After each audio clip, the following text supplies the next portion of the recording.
દેશ ન્યૂઝના અહેવાલની વધુ એક અસર જોવા મળી છે। લિકર પરમિટ માટે હવે રોકડ પેમેન્ટ નહીં સ્વીકારાય। લિકર પરમિટની ફી માટે ઓનલાઈન સિસ્ટમ સર્વર ડાઉન હોવા છતાં રોકડ નહીં લેવામાં આવે। સંદેશ ન્યૂઝ નકલી રસીદ કૌભાંડનો સંદેશ ન્યૂઝે પર્દાફાશ કર્યો હતો।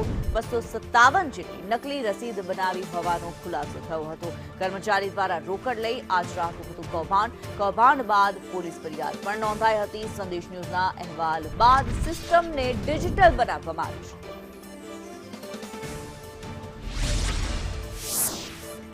સંદેશ ન્યૂઝના અહેવાલની ધારદાર અસર જોવા મળી છે। જે કૌભાંડ સામે આવ્યું હતું, કૌભાંડ બાદ પોલીસ ફરિયાદ નોંધાઈ હતી। લિકર પરમિટની જે રસીદ છે તેને લઈને કૌભાંડ આચરવામાં આવ્યું હતું। રોકડ લઈને જે રસીદ આપવામાં આવી રહી હતી તેને લઈને કૌભાંડ સામે આવ્યું હતું। લિકર પરમિટની ફી માટે હવે ઓનલાઈન સિસ્ટમ કરી દેવામાં આવી છે। લિકર પરમિટની જે પેમેન્ટ છે તે હવે ડિજિટલ સ્વીકારવામાં આવશે। કશ્યપ જોશી અમારી સાથે લાઈવ જોડાયેલા છે। કશ્યપ, આ સંદેશ ન્યૂઝના અહેવાલની ધારદાર અસર, હવે લિકર પરમિટ માટે ડિજિટલ રીતે પેમેન્ટ સ્વીકારવામાં આવશે।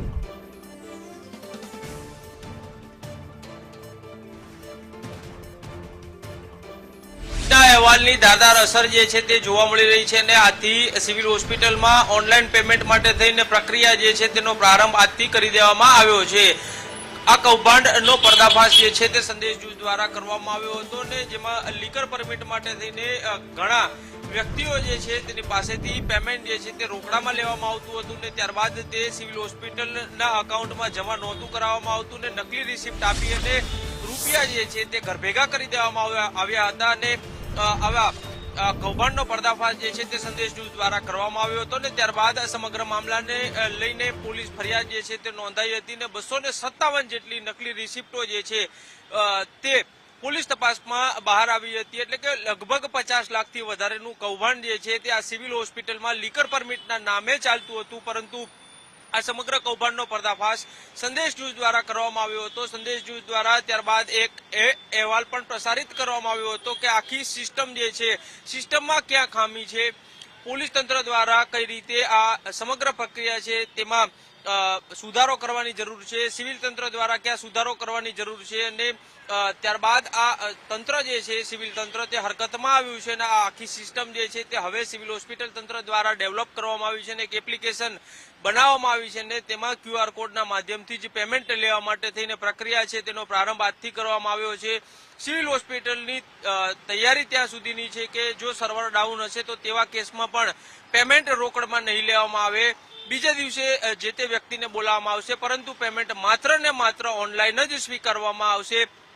એક બાબતનો સુધારો એ પણ કરવામાં આવ્યો છે કે ઘણી ફાઇલો એવી હતી કે જેમાં રિપીટેડલી એક જ જેવા ડોક્ટરો પાસેથી આરોગ્યલક્ષી ફાઇલો છે તે આવતી હતી, પરંતુ હવે સિવિલ હોસ્પિટલ તંત્ર દ્વારા એ પણ સુધારો કરવામાં આવ્યો છે કે આ સમગ્ર પ્રક્રિયા જે છે તેમાં જે હેલ્થની ફાઇલો આવે છે તેમાં બ્લડ રિપોર્ટ હોય કે યુરિન રિપોર્ટ હોય, આ તમામ રિપોર્ટો એવી જ લેબના માન્ય ગણાવશે કે જે NABL માન્ય લેબ હશે। સાથે જે ડોક્ટર જે છે તે MD કક્ષાના હોવા જોઈએ અને તેના રિપોર્ટ માન્ય ગણવામાં આવશે। આ તમામ સુધારા છે તે હવે સિવિલ હોસ્પિટલ તંત્ર દ્વારા આજથી અમલી કરવામાં આવ્યા છે અને સમગ્ર કૌભાંડ જે છે તેનો પર્દાફાશ સિવિલ હોસ્પિટલમાં જે આ ચાલતું હતું તેનો પર્દાફાશ સંદેશ ન્યૂઝ દ્વારા કરવામાં આવ્યો હતો અને ત્યારબાદ હવે આ સિસ્ટમમાં સુધારો કરવાની ફરજ સિવિલ હોસ્પિટલને પડી છે। જી ધન્યવાદ કશ્યપ આ માહિતી માટે।